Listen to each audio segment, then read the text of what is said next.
সবাইকে স্বাগতম আমার ইউটিউব চ্যানেলে। আবারও হাজির হলাম নতুন একটি ভিডিও নিয়ে। আজকের বিষয় ওয়ার্ডপ্রেসের এডিটর পরিবর্তন।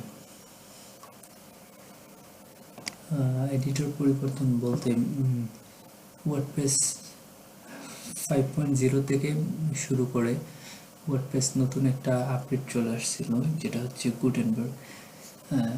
অনেকদিন কাজ করা হয় না, যার কারণে আমি এই ভিডিওটি দিইনি।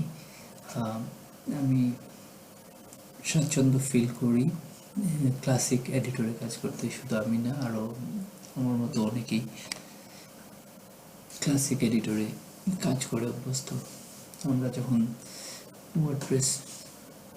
ওয়ার্ডপ্রেসে কোনো পেজ বা পোস্ট এডিট করতে যাই, তখন এডিটরটা আমরা এরকম দেখতে পারি, যেটা হচ্ছে আপনার পেজ বিল্ডারের মতো অনেকটাই লুক। অনেক ফাংশনালিটি আছে, ড্র্যাগ এন্ড ড্রপ ফিচার আছে, তারপরও কেন জানি আউটলুকটা ভালো লাগে না, অনেক সময় কনফিউজিং লাগে। তাই অনেকেই আমার মতো চায় যে ক্লাসিক এডিটরে ফিরে যেতে। তো এই এডিটর থেকে ক্লাসিক এডিটরে ফিরে যাওয়ার জন্য ওয়ার্ডপ্রেস নিজস্ব একটা প্লাগইন আছে এবং আরও অন্যান্য প্লাগইন আছে। নিজস্ব প্লাগইন বলতে ওয়ার্ডপ্রেস কন্ট্রিবিউটর যেটা মেনটেন করতেছি সেটা হচ্ছে ক্লাসিক এডিটর। আর জনপ্রিয় আরেকটা প্লাগইন হচ্ছে ডিসেবল গুটেনবার্গ, এটা জেফস্টার তৈরি করেছে। তো আমি দুইটা প্লাগইন দিয়ে এডিটর কীভাবে চেঞ্জ করতে হয় সেটা দেখাবো। প্রথমে আমি ক্লাসিক এডিটরটা ট্রাই করি। আমি প্লাগইন থেকে অ্যাড নিউ প্লাগইনে যাব, দিলাম। বাই দ্য ওয়ে, আমি আমার লোকাল হোস্টে আগেই ওয়ার্ডপ্রেস লগ ইন করে রাখছি, যাতে সময় নষ্ট না হয়। একদম প্রথম পেজে এই ক্লাসিক এডিটরটা দেওয়া আছে, যদি না পান এখানে আমার ল্যাঙ্গুয়েজটা বাংলা দেওয়া ছিল, আমি ইংলিশ করে নিলাম। এখানে যাই লিখবেন ক্লাসিক এডিটর, দেখবেন যে ক্লাসিক এডিটরটা চলে আসছে। ইনস্টল দিবেন। ইনস্টল হতে একটু সময় নেবে, খুব বেশি সময় নেবে না। ইনস্টল হয়ে গেছে। এখন ইনস্টল হওয়ার পর এখান থেকে অ্যাক্টিভ করে নেবেন।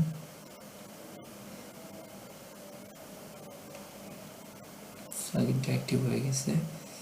আমরা চাইলে একটা পেজ ক্রিয়েট করে দিতে পারি, কোনো সেটিংয়ে আমরা চেঞ্জ করিনি।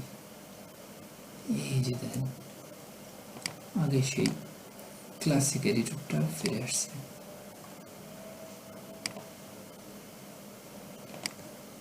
আমরা রাইটিংয়ে যাব, সেটিং থেকে রাইটিং। এখানে আমরা দেখতে পাচ্ছি একটা এক্সট্রা অপশন যোগ হয়েছে, default editor for all users. এখানে ক্লাসিক এডিটর আছে, ব্লক এডিটর আছে। ব্লক এডিটর বলতে গুটেনবার্গ এডিটরটা, আর ক্লাসিকটা তো আমরা দিলামই। আমি এখন প্লাগইনটা আনইনস্টল করে ডিসেবল গুটেনবার্গটা দেখাবো। তারপর এখান থেকে আমি ক্লাসিক এডিটরটি ডিঅ্যাক্টিভ করে দিলাম। ডিঅ্যাক্টিভ বাটন ক্লিক করার পর একটু ওয়েট করুন, ডিঅ্যাক্টিভ হয়ে গেছে। আমরা চাইলে এটা পেজটা রিলোড দিয়ে দেখতে পারি।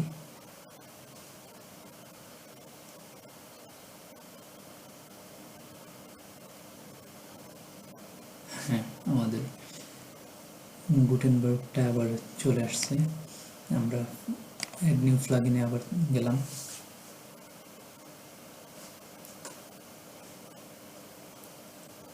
এখানে লিখব ডিসেবল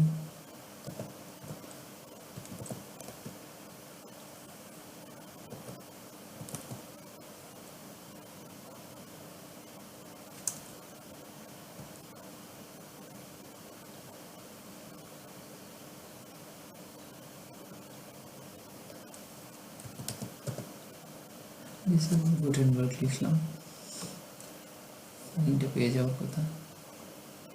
এই যে এই প্লাগইনটার কথাই বলছিলাম, আমি ইনস্টলটা দিয়ে দিব। এই প্লাগইনের কিছু সুবিধা আছে, সেটা হচ্ছে চাইলে কাস্টমাইজ করে বিভিন্ন ইউজার রোল অনুযায়ী বা কাস্টম পোস্ট টাইপ অনুযায়ী এডিটর চেঞ্জ করে দেওয়া যায়। যেমন কোনোটাতে ক্লাসিক এডিটর, কোনোটাতে গুটেনবার্গ। সেটিংস থেকে আমরা ডিসেবল গুটেনবার্গ অপশনে যাব। এখানে দেখতে পারতেছি ডিসেবল গুটেনবার্গ এভরিওয়্যার, এই অপশনটি দিয়ে দিলে আমরা ফুললি ক্লাসিক এডিটর ইউজ করতে পারবো, গুটেনবার্গ আর কোথাও থাকবে না। আমি এডিট পোস্টে দিলাম, ক্লাসিক এডিটরটা ফিরে আসছে। আমরা যদি এই অপশনটা তুলে দিই, আমরা দেখতে পারতেছি disable for admin, disable for editor, ইউজারের বিভিন্ন রুলস অনুযায়ী আমরা ডিসেবল করতে পারবো। Even post type page, even custom post type, পোস্টের আইডি সিলেক্ট করে, টেমপ্লেট সিলেক্ট করে বিভিন্নভাবে আমরা করতে পারি। যদি এভরিওয়্যার করতে চাই তাহলে আমরা এই অপশনটা দিয়ে দিলেই হবে, ব্যাস চেঞ্জ হয়ে যাবে। চেঞ্জটা আমরা আগে দেখে নিছি।